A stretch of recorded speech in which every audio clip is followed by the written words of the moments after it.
Look, I'm Jess. I crunch numbers for a living, and I guess I'm doing all right for myself.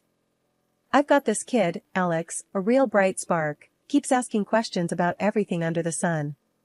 Then there's my other half, Mike. He runs the show at some warehouse, not the career of his dreams, but it pays some of the bills. And it's just enough for Mike, he's not the type to chase more. Our life's what you'd call run-of-the-mill. We wake up, go about our jobs, come back, and do the family thing. Not exciting, but steady. Problem is, the steady's turned shaky lately. Mike, he's been rolling in late from work, looks like he's been through the ringer every time. Bags under his eyes, shirt wrinkled, and his mood stinks. Tried to get him to chat about it, crack that shell of his. But that man's locked up tighter than a bank vault. Mike, what's eating you? I asked him just last night. You're acting all sorts of strange these hours. He just glared at me, all red-eyed and frazzled. It's nothing, Jess. Work's a pain in the neck, that's all. Just lay off, okay? I know when to back off, but it's like a splinter in my mind, you know? He used to be straight with me, and now it's like I'm talking to a brick wall. You're not touching your dinner, Mike. What's up? I tried to nudge him at supper. Nothing fancy, just some meat and potatoes. But he barely poked at it. I said drop it, Jess. I ain't in the mood to chat about my day, he snapped back, pushing the plate away, and that end of discussion looked plastered on his face. Alex piped up from across the table, fork halfway to his mouth. Dad, you gonna come to my game this weekend? You said you'd try. Mike just ruffled Alex's hair, his attempt at a smile more like a wince. We'll see, champ. Your old man's got a lot on his plate right now. I watched them, father and son, an unsaid worry passing between them. That's my world right there, feeling like it might come apart at the seams. There's this static in the air every time Mike walks in late, a mix of sweat and something sour I can't place. He whispers about work stress, but there's a tug in my gut telling me it's more than that, a lot more. Mike's become like those puzzle pieces you find behind the couch, doesn't fit anywhere, doesn't make sense. And the more I push, the more he clams up. What gives? So there you have it. No sugarcoating, no dressing it up. Just our plain Jane life hitting a bit of a rough patch. I've got a kid to raise and bills to pay, and now a husband who's acting like he's got the weight of the world on his shoulders. Only thing is, he won't let me carry a piece of that burden. I'm out here trying to figure it out without letting on to Alex that there's trouble brewing. Gone. Just like that, Mike's car was history. Came home on foot, a look on his face I had trouble reading. Jess, he said, his voice jittery, the car's gone. Stolen.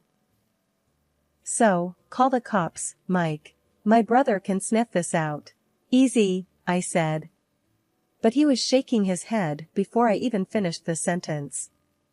No way, I've got it covered, he insisted, but he wouldn't look me in the eyes when he said it. The whole thing smelled fishy. He'd never had good luck with cars, but stolen? That was a new one. Got it covered how? You got a private detective in your pocket or something? I teased, trying to lighten the mood, but Mike wasn't having any of it. Just back off, Jess. I said I'll handle it. His words came out harsh, and he walked off to the shower, leaving me standing there with a kitchen full of whys and what-ifs. His dad's car became his new wheels. You should have seen it, a battered thing that coughed more than it roared. Borrowing it for a while, he said, each word heavy like stones. We sat down at the kitchen table, the one with the wobbly leg, and I watched Alex, who looked more and more like his father every day, swinging his feet as he ate his cereal. He was itching to ask about the car, you could tell, but one look from me kept it shut tight in his mouth. Over the rattle of the morning news and Alex's spoon clinking, I decided to push one more time. We should report it, Mike. Insurance will eat us alive if we don't, I said, real casual. Mike slammed his mug on the table, coffee splashing out. Jess, for the last time, drop it. It's not your problem. Alex's feet stopped swinging, and that's when you know it's real bad, when a kid goes quiet all sudden like. The rest of the day was just nuts and bolts. Mike left in his dad's clunker, and I dropped Alex off at school, my head a mess with thoughts screaming in all directions. By the time I clocked into work, I had settled on one thing: I was going to find out what was going on, with or without Mike. Lunch break, my phone buzzed. It was my brother. "Jess, you okay? Heard about Mike's car. Need me to take a look?" he offered, always the protector, even though we're adults now. I wanted to say yes, tell him everything, but I hesitated. What if Mike was in deeper than just a stolen car? "I'll let you know," I replied, trying to keep my voice steady, like it was nothing, just a car gone AWOL, not my world tipping sideways. By the time I got home, the place was silent, no sign of Mike or his troubles. Only Alex at the table, scribbling away at his homework, the TV murmuring in the background. So, here we go again, another chapter in the life of Jess. A missing car, a husband with secrets, and a boatload of unanswered questions. Tomorrow's another day, but one thing's for sure, I can't just sit on my hands. I'm finding out what's going on, one way or another. Mike's not the only one good at keeping things tight under wraps. Ever seen someone there, but not there? That's Mike. Misses dinner, doesn't kiss Alex goodnight, turns invisible come bedtime. Acts like he's on another planet. The weekend rolled around, Alex ready for those bike rides they used to nail every Saturday morning. He's there, helmet on, excitement buzzing off him like bees on a hive. And nothing, Mike's locked away in the bedroom acting like he's turned to smoke. "Mike, come on. The kid's waiting. You promised." I yelled through the door, my hand gripping the knob so tight my knuckles got white. "I'm not up for it, Jess. Just take him, will you?" His voice a muffled surrender from behind the wood. Alex's face fell a mile. I shrugged, combed his hair back with my fingers. "Let's go, champ, just you and me this time." We hit the pavement, me pedaling behind him, watching those little legs pump like pistons. He's getting good, too good. Should have been his dad watching. After, over cold sandwiches, I lay it out for his folks. The stolen car, the late nights, the silence heavy as lead. They're good folks, made me feel like family since day one. They listened, hands clasped, a wrinkle of worry etched between shared glances. "Jess, kid's his age," his mom started, always the forgiving type. "They get like this. You ride it out. Midlife thing or not, he's riding out alone." I shot back, not buying any of this phase talk. "He's ditching his son, for God's sake." His dad chimed in, cutting the air with that old sense of authority he can't shake off. "Give the man space, Jess. We didn't raise him to bail on family." "Space? Feels like he's halfway to the moon right now." I fired off, done with sugarcoating bitter pills. They didn't have the answers, none of us did. So, I sat there, the kitchen clock ticking away, your standard awkward silence. They love him, but they're clutching at straws, just like me. Back home, I find Mike on the couch blanketed in shadows, the room dark except for the flicker of some late-night show. Alex is long asleep, dreams and all. "We need to talk, Mike. Now," I said, my voice steady as a drumbeat, every word a decision. He peels himself off the couch, tired or defeated, it's hard to tell. "What is it, Jess?" Mike huffs, like it's an effort just to stand. "I'm not blind, something's gnawing at you. It's eating us up, all of us." My words clipped out like bullets. Mike's eyes finally lift to meet mine, some spark in there fighting through the fog. "Jess, it's a mess you don't need to be in." "Oh, I'm in it, Mike. You made sure of that when you started sleepwalking through your life." I'd had it, my patience frayed to strands. He leans on the wall, for a sec, it looked like he'd slide to the floor. "I can't, not yet." That voice, a whisper of its regular self. "Okay, Mike, let's see how long you can keep up this act." I'm clawing for answers, and if Mike won't hand them over, I'll turn over every rock, every dark corner, until everything that's hidden starts spilling out into the light. For Alex, I'll do it. For us, I'll go the distance. The stillness of the night was shattered by the shrill ring of the phone. It was the sound that heralds news, seldom good. Mike's hand shot out to snatch it up, and the blood drained from his face as he listened to the voice on the other end. There were a few hushed, frantic words, and then silence. "Heart problems," he said, voice shaking, looking at me with eyes full of terror.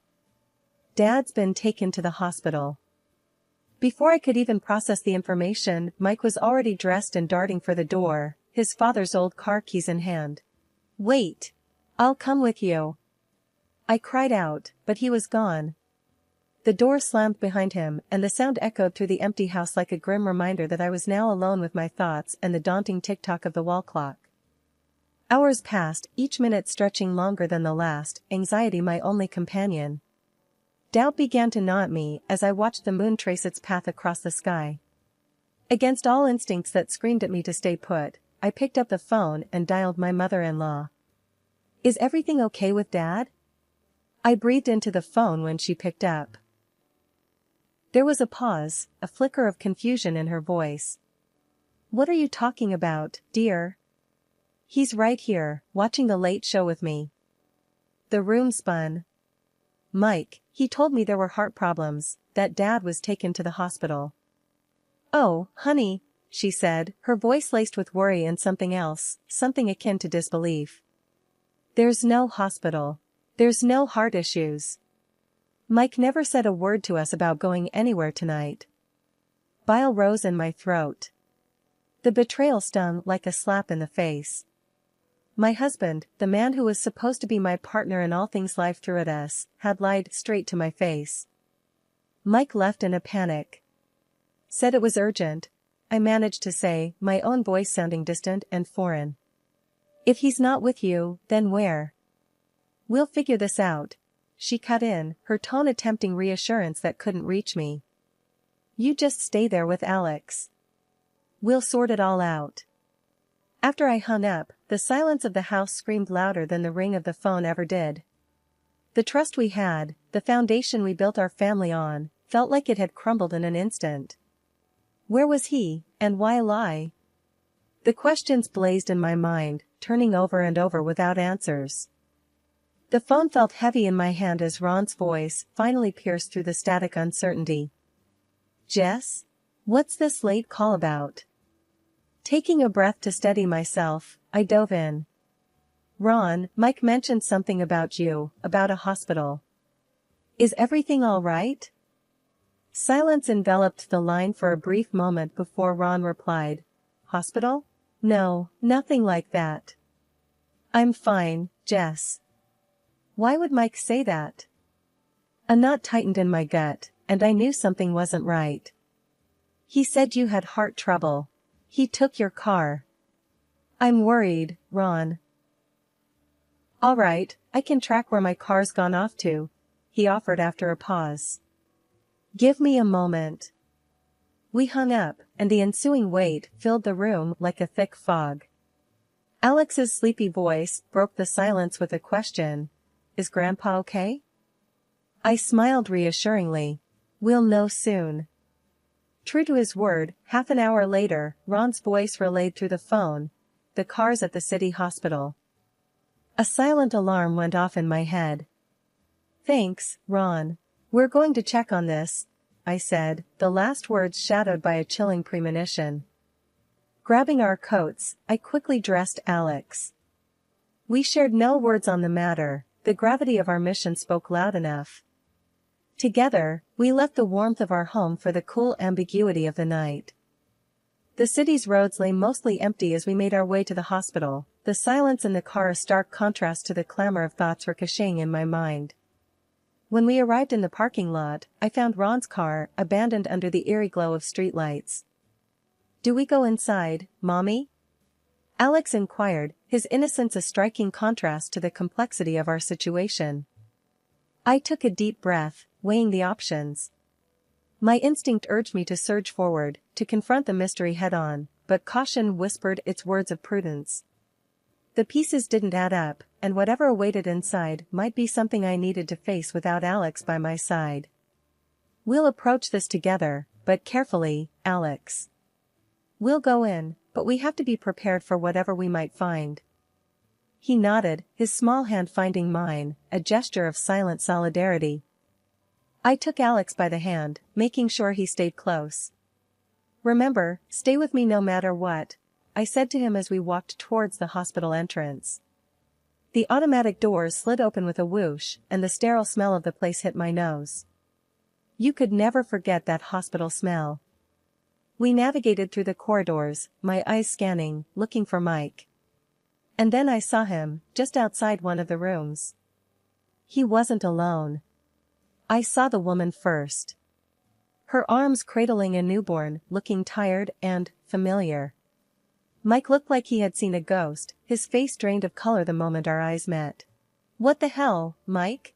I said, louder than I meant to. The woman stepped back, looking between us, holding the baby closer to her chest. "Who's she?" she asked, her voice blunt. Mike's eyes were glued to my face, his mouth opening and closing with no sound. "Jess, this is not what it looks like," he finally stammered out. "Really? 'Cause it looks pretty bad from where I'm standing," I shot back. The woman piped up again. "He sold his car. For us. To pay the bills here." Mike tried to interrupt, but I put my hand up. "I'm not talking to you right now." Turning to the woman, I asked, "How long has this been going on?" "A while," she said flatly, bouncing the baby slightly. "And the kid." I couldn't even finish the sentence. "Yeah, he's Mike's," she confirmed, looking me right in the eye.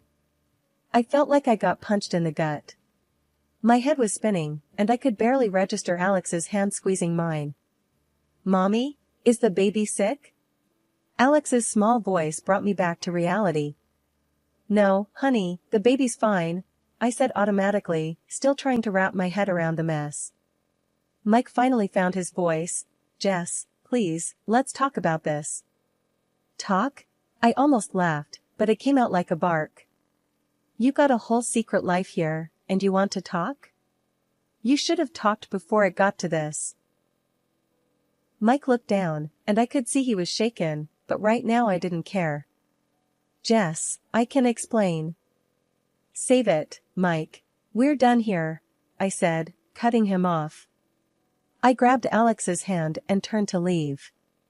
Mike reached out, trying to stop me, but I snapped at him. "Don't you touch me." Walking away, I could still hear him calling after me, but his words were just noise. Alex looked up at me with questions in his eyes, but I wasn't ready to answer them yet. We got to the car, and I strapped Alex into his seat, taking a moment to breathe. I could feel tears pricking my eyes, but I held them back. As we drove away from the hospital, away from the unwelcome surprise, I didn't know what was going to happen. But right then, I knew I had to be strong, for Alex. We barely got home when I saw Ron and Linda's car screech into the driveway. They came out fast, walking towards me like they meant business. Linda had that look, the one that meant trouble, big trouble. "Jess, what's going on?" Ron was the first to speak. His eyes were darting around, looking for Mike. "It's done, Ron. We're done. I'm filing for divorce." "The fairy tale's over," I said, not mincing my words. Linda stepped forward. "What the hell did that boy do now?" The anger in her voice hit the air like a slap. I barely had time to tell them everything. Mike's car pulled in, right on cue. He got out, slow, like he was walking to his own funeral. "What the hell, Mike?" Ron was on him like a hawk. "You've got that girl, with a baby." "A baby, Mike." Mike's head hung low, his voice was barely a whisper. "Dad, I'm sorry. I messed up." "Messed up? You call this a mess up?" Linda was almost screeching now. The woman from the hospital stepped out of Mike's car, baby in her arms, and everything just stopped for a second. The look on Ron and Linda's faces, it was like they saw a ghost. "Who's she?" Linda's voice was ice cold now. Mike looked like he was fighting back tears. She's someone I've been seeing. Seeing? While you have a family? Ron's voice boomed. Linda chimed in, and you got her pregnant while you're married to our daughter-in-law? And we find out at a hospital? The woman stood there, silent, holding the baby closer when Linda's eyes shot daggers at her. This ain't sliding by, Mike. No way in hell, I snapped. Mike turned to me, desperation in his voice. Jess, please.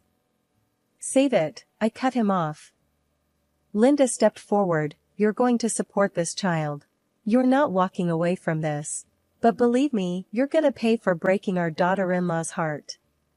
Ron nodded, and we'll be right there with her, every step of the way. Mike just stood there, defeat written all over him. I'll do whatever it takes. You bet you will, Ron said, his anger settling into a grim resolve. I looked at all of them, my soon-to-be ex-husband, his mistress, his parents.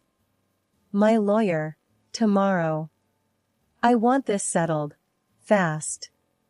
Ron and Linda gave me a nod. We've got your back, Linda said, and the look in her eye told me she meant every word. I turned on my heel, Alex's hand in mine, and walked back into our now broken home. Mike's voice followed me, saying sorry over and over, but it was too late for sorry. Life had sure done a number on us. But there I sat, on the porch swing, Alex curled up next to me, a math book opened on his lap. The sun was setting, the sky a mix of pink and gold, like a watercolor gone wild. How's homework going, kiddo? I asked, not ready to dive back into the adult world just yet. Alex shrugged. Okay, I guess. The numbers keep doing a dance though. Yeah, they do that sometimes. I chuckled, ruffling his hair. They'll settle down if you stare at them long enough. We laughed, the easy sound of it taking the edge off the day. Then the phone buzzed. I pulled it out of my pocket, a text from Linda. How are you holding up? It read. I smiled. Linda always had timing like a clockwork. Getting by. One piece at a time, I texted back. I looked out at the yard, thinking about how different life was now. Mike had taken a serious tumble from the life we once shared. His new place, a cramped apartment above a noisy bar, was a far cry from the house he'd left behind. He was pulling double shifts, trying to make ends meet, pay the alimony and whatever he owed to her. Mom, when's Dad coming around? Alex's voice pulled me from my thoughts. Haven't heard, buddy. But you know, we're doing pretty good, you and I answered. Yeah, just us. He smiled, and there was something in that smile that told me the kid was going to be all right.